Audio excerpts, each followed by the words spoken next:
Telkon taldeko kirol zuzendaria, demoraldi berri honetan aurrea, berri ere martxan jartzea Zumaian, poza da alako, ze azkenen pasaren egunatakeo, berri ere toki berdinen martxan jartzea ona da, zen mustago taldea? Bai, bueno, bai, hasten garaia, taldeakin ondo, gaur, lasterketa politxa da, gurentzat onditxekin, irabazten baegu gaur, eta bueno, nola doian, jende asko etorri dira gaur, kanpotikan ere bai etorri dira jendia, goguakin nahi dute hasteko ia, eta bueno, ikusiko dugu nola doian.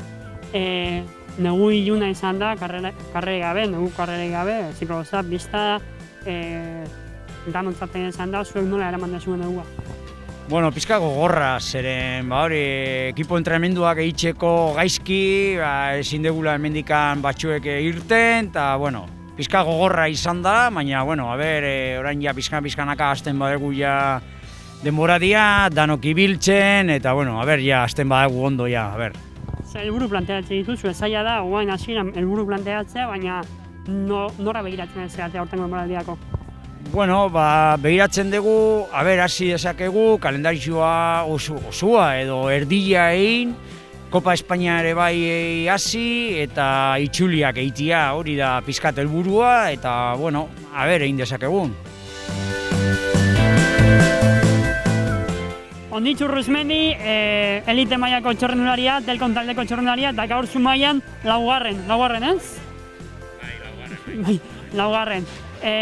Denboraldi berria, zea, tropelontako zaharrena, esperientzia gehiago duena, ze moduz denboraldia? Bueno, bai, enakin zarrenan itzala, baina, bueno, bai, ja urte atzu bagoaz ontan, eta, bueno, bai, adinin pixkate bak hau, da, bueno, esperientziare bai, eta, bueno, esan ez dugu nahi bezala hasi temporada, baina, bueno, hasi geha ez dela gutxi lehen urte pasetan guziakin. Zaila izango da aurten helburuak zehaztea, batez hasieran, zuk zer helburuk izatu, segia da, zuretza beti, Zumaia dara helburua, baina hau pasata?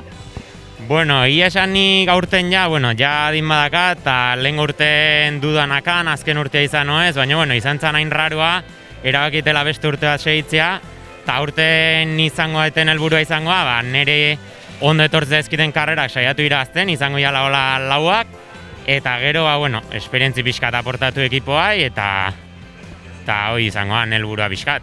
Hori da, zundua, ze musik uste zute ekipoa? Egia esan ondo, gaurre bai, egia da Kopa Espainia nola izan hasi ere ez, ekipo batzuk oso potentea zeudela, Lizarte Okaja adibidez.